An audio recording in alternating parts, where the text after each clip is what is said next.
Hi, this is Stephanie Hansen, and you listen to me every week as the host of the Makers of Minnesota podcast. But what you may not know is in my professional life, I help brands with social media strategy. I also help them with social media management. And currently, I have openings for 2 clients. Generally, when I'm your social media manager, I help you gather contents and assets of things that we can post on your Facebook, your Instagram, your Twitter accounts. We'll also do some LinkedIn posts if you have great business stories. But generally, I am the person that will help you write and schedule content for your social media feed so that all you're needing to do is talk with me a couple of times a month to get the calendar together or to talk about generally how you want your social media marketing to feel. And then I'm the person that executes the posts. I can also respond to messages that you get from people on your social media feeds so that you are doing the business of getting business for your business. If this is something that appeals to you, just let me know. You can find me at shansen, Hansen, marketing@gmail.com. Now on to the podcast.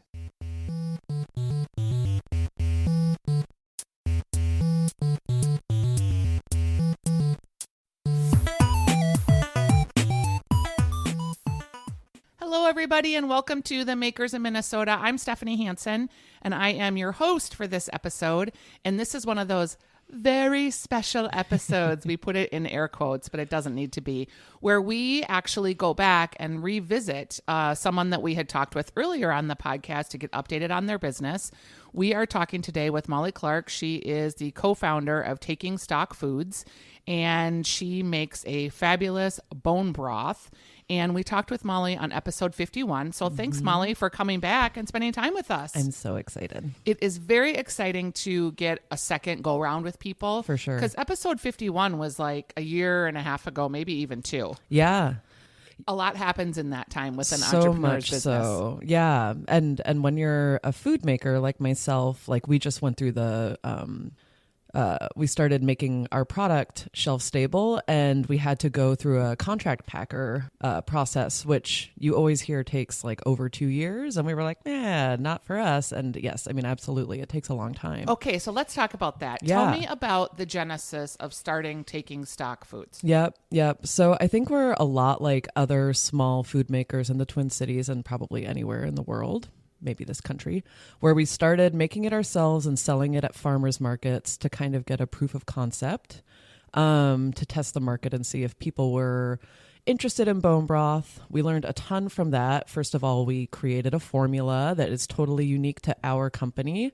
And it's really keeping in mind that we wanted to make a delicious European quality food product that also had great nutritional benefits. When you say European style, what does that mean exactly? I think that's something that I use because I really believe that European ingredients have a tendency to be maybe of just a higher quality a lot of the time. They have better standards. A lot of preservatives. Yeah. Yep. They have a higher threshold, as it were, to get to market. Yep. And my background before I went into food was I was a Francophile. I spent a lot of time in France as a teenager. And so I've eaten a lot of food in Europe, and it's just, I mean, it's a different thing. I hear a lot of people too who are like, I am gluten intolerant or have issues with dairy. And then they go to Europe and they're eating these ingredients and they're like, I didn't have the same reaction. And like that, I mean, is very anecdotal, but it also tells me that there's like actual proof of people's experience. And a lot of people are, so there's celiac, which is a definable disease caused by gluten intolerance or gluten adversity. Then there is people that just don't feel very good on gluten. And most of the people that are eating gluten-free would fall probably in that camp. I think so too. And there's a lot of variations in that, right? Like I was at a dinner last night and someone was served barley and they were like, well, is this gluten-free? And the person was like, oh yeah, it is.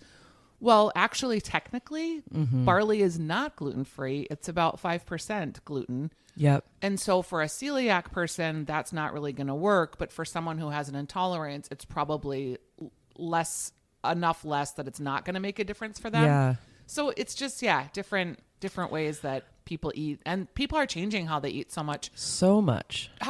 Why was bone broth your thing? Bone broth really came out. So my co-founder Maddie and I started with a restaurant concept called the Twin Cities Stock Exchange. And we developed that idea through Women Venture, which is a really great local nonprofit, which I recommend people look into if they're getting ready to launch their businesses. It's not specific to food people. And we were working through that process, figured out that we really didn't want to own a restaurant. We both have restaurant backgrounds, and we were like, what were we thinking? We're never going to see each other. We're going to be working 90 hours a week. Yeah. And also our idea was like, let's turn this into a fast casual concept that we can replicate and have it be something that, you know, gets bigger that way. But we couldn't figure out when that was going to happen. And we were like, we might just be slugging through this indefinitely. So broth was really the thing that we were founding all of the soup recipes for that restaurant concept on. And bone broth had just started really becoming something that people outside of the kind of homeopath folks who've been using it for years and years, it became something that was commonly adopted as the general populace has been caring more about how healthy they're eating, foods that they can eat that really promote their wellness. What are the benefits of bone broth? So let's see. Well, bone broth is a high protein, low calorie, so like nutrient dense food. It's got a lot of collagen in it that some people say help with leaky gut. It's an anti-inflammatory food for people who are dealing with anything from arthritis to like skin conditions that they're seeing a lot of inflammation. And it's also, our product is our unsalted chicken bone broth has 5 ingredients and it's all organic.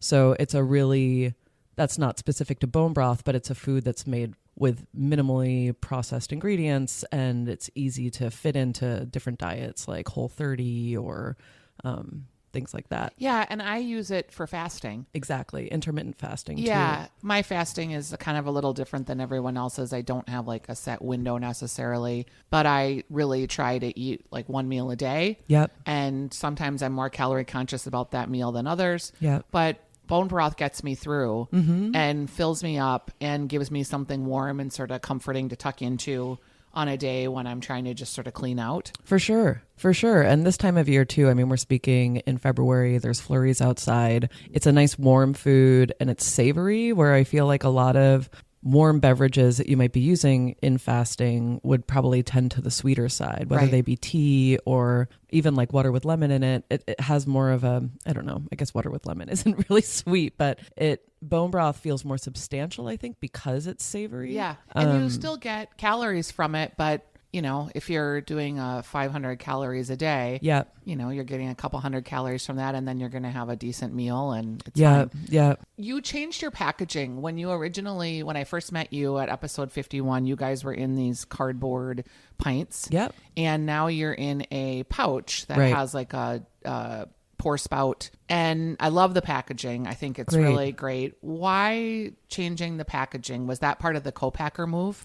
It was part of the co-packer move. I think that it really came out of customer feedback. So we used to be a frozen product when we were in that paper packaging. I hated that for you because I would look really for it challenging. At the co-op, and I was like, where is it? Like, there isn't like a frozen soup section necessarily, or a frozen broth aisle. Yeah. And so a lot of people don't shop the frozen section. That's kind of changing a little bit. And people equate frozen with fresh a lot of the time now, where they didn't used to. Isn't necessarily. That funny? It is. It's funny. Yeah, Things you turn around never all the eat time. like frozen food, because in the 70s, frozen food was developed with Swanson's chicken pot pies, right? Yep. And our moms would give us to those to us when they would go out, and it would be like a special treat with the babysitter. So it was like a sodium bomb. And then you were Yes. like, woohoo. And it tasted good, but it was like, oh. So yeah, frozen food kind of got a bad rap. And now that's really turning around. However, what we were hearing a lot, we found that taking stock bone broths really fell in the area of somebody who wanted a homemade product. So a lot of our consumers have made bone broth themselves and have decided that maybe the process of making it is too lengthy, or they don't like the smell of chicken broth after 18 hours cooking in their house. Yeah, you know? it can be really odoriferous. Yes, it's an olfactory experience.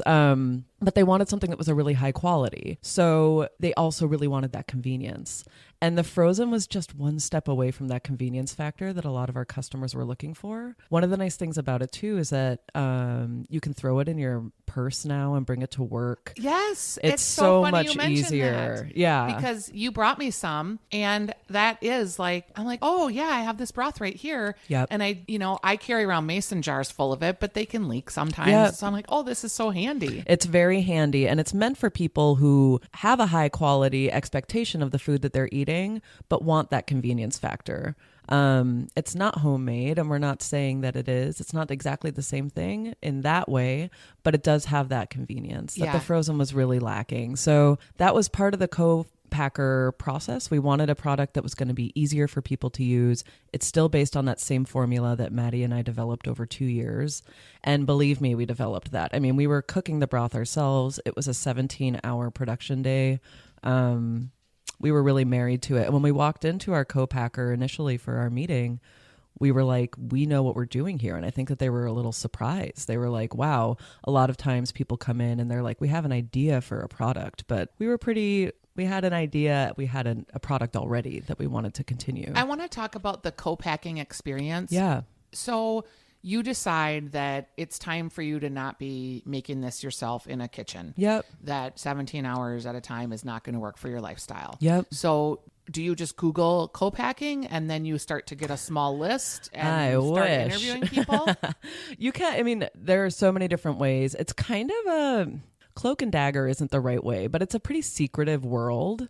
A lot of co-packers might be making their own product and then be adding another stream of revenue by also processing products that are similar to theirs, Yep. using their equipment. Uh-huh. So they don't necessarily air the fact that that's what they're doing. You can speak to companies that make similar products to you that there might not be a competitive issue with. Like if you're in the Midwest, maybe you talk to somebody elsewhere in the country and say, how do you go about this? Broth was specifically chicken broth was a really challenging co-packer fit to find because it's a pretty niche product. And a lot of the people on the competitive market they have their in-house facilities and they're not interested in making it for somebody else. Yep.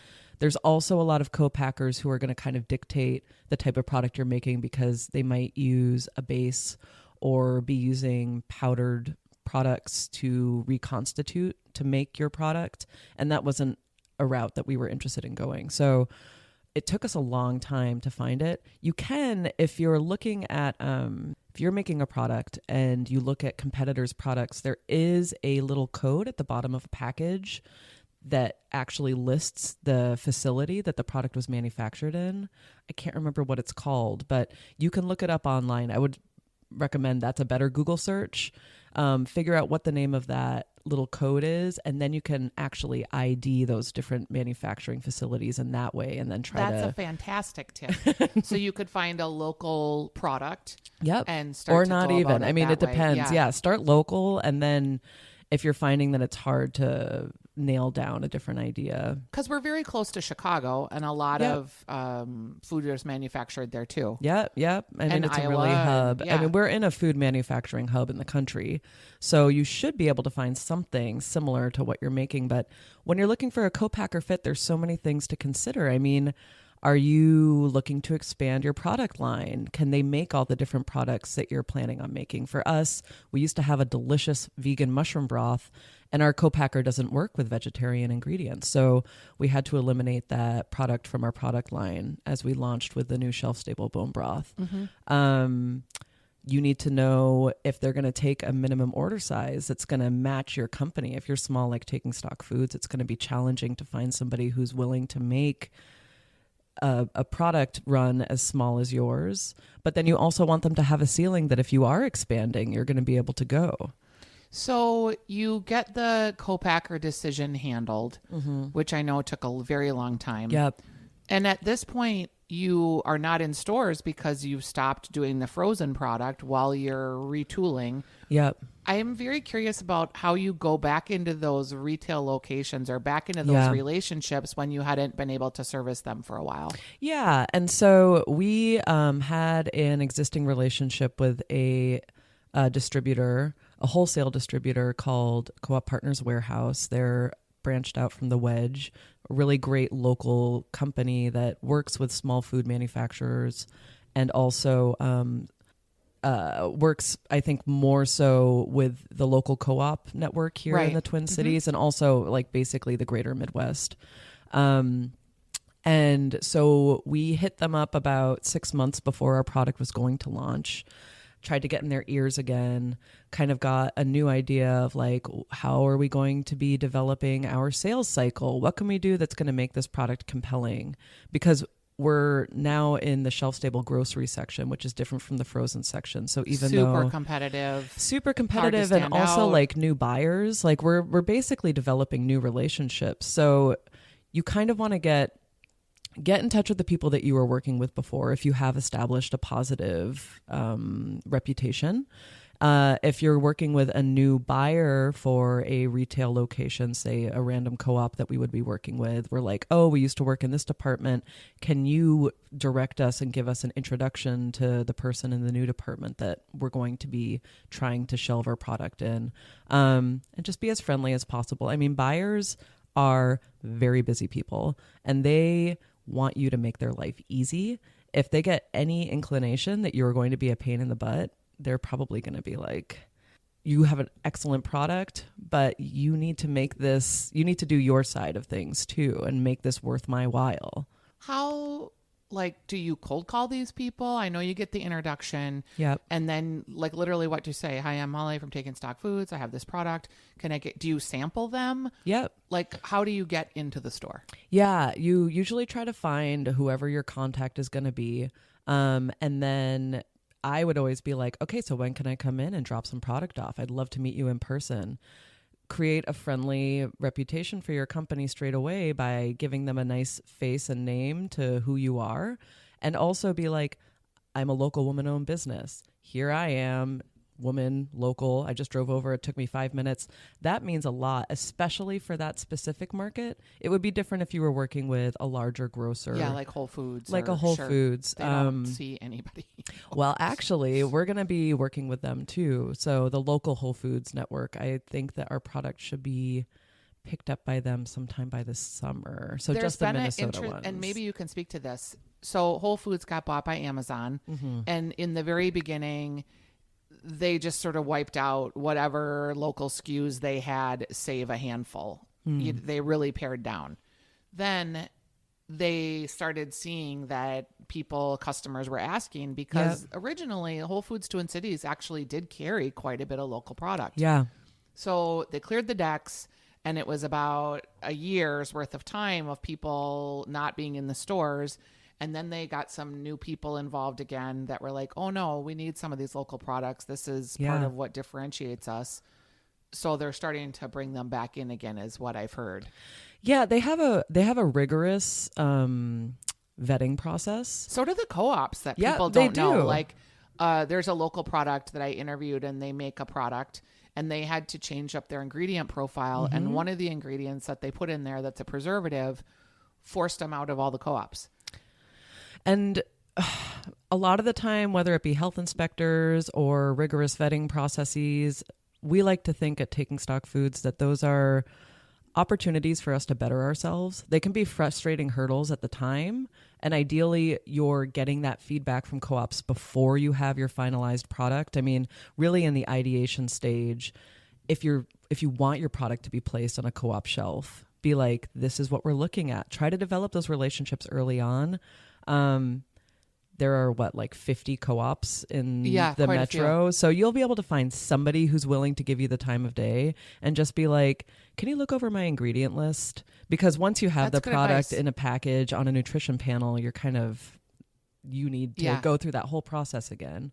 But if the co-ops or Whole Foods is telling you like these are the ingredients that we've decided, that's not arbitrary. That's coming from somewhere. And I really recommend using those resources to help develop if you want to be on Whole Foods shelf, you should develop your product to be a Whole Foods product. And Right. they actually Whole Foods specifically has a list of ingredients that are allowed or not allowed. Oh, that's interesting. I didn't Yeah. know that too. Yeah. If you reach out to their local forager program, they'll send you a packet of all that different information. Doesn't it seem weird that it just like that the grocery stores are the ones who are determining what are the non-conforming chemicals that they want in the food that they sell?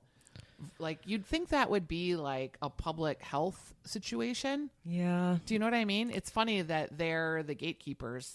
Yeah. Well, they are developing their own brand, right? And brick and mortar grocery right now is really crunched because so many people are looking for online shopping opportunities Yep. and I don't know. I mean, how do you compete if you're a brick and mortar grocery? And a lot of the time they're like, we have these curated experiences. We have local demo people coming in and showcasing products. Which I personally love. Like It's great. I have shopped online like for food maybe a handful of times. Yep. I just love going to the grocery store. It's a different thing. And I've been doing demos for my company. One of the things that I've noticed is I'm a millennial myself. I'm 34, an old millennial. But I have noticed that a lot of younger people my age walking in the store are like eyes to the ground. They don't want to have anything to do with me. And people in their 40s, 50s, 60s, they're coming to the grocery store for that holistic experience. They're like, I don't care about bone broth, but I want to chat your ear off. And I'm Right. like, okay, let's hang out. I want to know what you're all about. Why don't you like bone broth?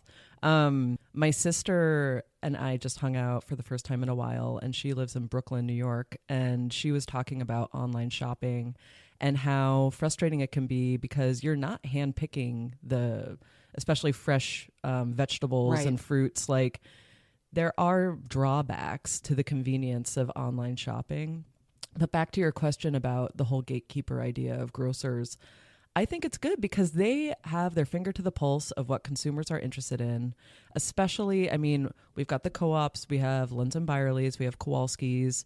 Who else do we have that's a local grocer here? Quite a few. We have a pretty Like rich network. Oxendale Yeah, Markets, Oxendale. Jerry's. So they not only know what's going on trending in grocery overall, but they're specifically tuned into upper Midwest shoppers. And in these cases, urban upper Midwestern shoppers. So they're going to be able to do something unique for any shopper locally. I was just in Kowalski's yesterday, and I was doing some Valentine's Day shopping because it's happening later on this week. And I really wanted to do something special for me and my partner. And they have so many cool bespoke ingredients. And if you narrow that down and you're like, I want it to be a local special ingredient, they have plenty of that too. And Yeah, there's they lots do. of people willing to help you out. They carry lots of local foods. We are very lucky to have the Kowalskis and the Lunds and Byerly's families in our town. For sure. They feed off each other. I think they make each other better. And they just have really championed a lot of local makers. And I actually used to work for Whole Foods when I first moved here in 2007, just briefly, for about a year in the customer service area. And I remember people being like, I was at Lake Calhoun Whole Foods, and they were like, Lunds and Byerly's is really, I think it was just Lunds at the time, or maybe just Byerly's. They were their main competition. So going back to that question of Whole Foods not carrying local products as much anymore, if that still remains the case, that they're looking at to Lunds and Byerly's and Kowalski's and like, what are they doing that we're not? Those two local stores are really championing local products. Yeah. And Whole I Foods think is that's probably exactly paying attention what- to that. I think that's exactly what happened. I think, in a corporate office somewhere, someone made this decision to simplify things, which sounds good on paper until, your person comes and they've been buying this local salad dressing all this time. Right. And all of a sudden it's not in the store. And like, another national brand has expanded and taken up all that shelf space. And they're like, meh, I didn't really want to buy that national brand. I wanted to support this person. I like this person. And going really big picture, I mean, consumer choices are what are driving all of these things. So at the end of the day, maybe like for me, I don't really shop online on Amazon. That's a choice that I make, but I'm willing to shop at local Whole Foods because I see people on the ground. I know a lot of people who work at that company and have really positive experiences there. And I can choose to put my dollar there and say that I'm interested in products like Taking Stock, bone broths, and they're going to hear that. I think too, we forget that Target is a local company for us. It's huge. So if we want to shop online, we can shop online at Target, Yep. and we're still supporting our local economy. Yep. So we're lucky in that way that we could have that convenience. I think too, it's important for the consumer to understand how much power they wield. Exactly. If you say to your meat man or your, produce manager, I want to see this product, nobody ever tells them that stuff. So that sticks with them. And then the next time that person calls Yep. and wants to get that product into the store, they remember that. And to add to that, if you're going to be demanding local products, you need to buy them. So often I hear people like, I really wish this booze was at my local liquor store, and they pick up 6 units and then they go nowhere. Right. And it's like, you need to have a back and forth conversation. If you're going to like yell at your local store that they're not carrying something, give them the opportunity to put it on the shelf. Leave your name, leave your contact information so that they can tell you when it shows up, And so then that you buy can it. buy it there. Yeah. That's really important. Absolutely. It's really good to talk to you. It's good to catch up. Where can we find your bone broth, and what's next for you guys? Are you continuing to just expand and do demos so we can meet you in our local stores? Yeah. So we're at local co-ops right now. Lakewind, Seward, Wedge, Eastside, the whole gamut, really. We're going to be starting our online shop very soon, and maybe I'll connect with you when that does Please happen, do. and you can send out a promo code or something for Be online happy to. people. And then, like I said, I think we'll be picked up by Whole Foods definitely by July, just Whole Foods in the Twin Cities area. Great. So Super fun to catch up with You you. too, Stephanie. I'm excited about the new packaging. It is Taking Stock Foods. Look for it. Ask for it at your purveyors, and drink bone broth, you guys. It's just feels so good to have a cup of just warm, proteiny, collagen-y goodness for your skin, your Delicious. health, and yourself. it tastes good. Thanks, Molly. Bye.